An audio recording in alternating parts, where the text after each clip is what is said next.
Hello guys, আসসালামু আলাইকুম। এই দেখুন, একটা টুনটুনি পাখির বাচ্চা পেয়েছি। গাছের নিচে কোন বাসা থেকে পড়ছে তা জানি না।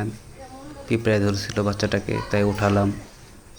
মনে হয় লিচু গাছ থেকে না জামরুল গাছ থেকে পড়ছে, বুঝতে পারতেছি না।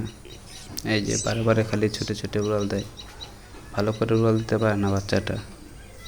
এখন যদি বাচ্চাটা ফালায় রাখি তাহলে তো অন্য কিছুতে এসে খেয়ে ফেলতে পারে। বিড়াল আছে, কুকুর আছে। বাচ্চাটাকে নিয়ে কী করব একটু বলেন আপনারা গাইস। বাচ্চাটা অনেক অসহায় হয়ে গেছে। এখন দেখি ওর মা ওকে অ্যাকসেপ্ট করে নাকি। ওর মাকে তো দেখা যেতেছে না, ওই যে দেখা গেছে ওর মা ঘুরতেছে, ডাকতেছে। কোথায় যে রাখি ওর বাসাটা, কোথায় খুঁজে দিতে পাইতেছি না। টুনটুনি পাখির বাসা খুব ছোট থাকে, ওরা তো গাছের পাতা ভিতরে বাসা বানায়। সেই বাসা থেকে পড়ে গেছে বাচ্চা হয়তো।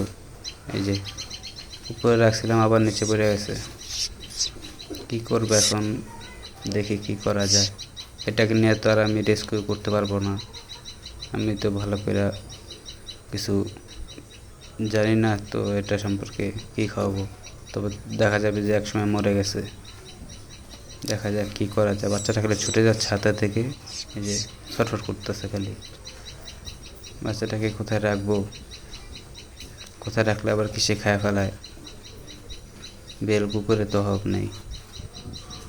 ওর দেখি এখানে রেখে দিই, দেখি ওর মা এসে খাওয়ায় নাকি দেখি। থাক থাক, এখানে থাক।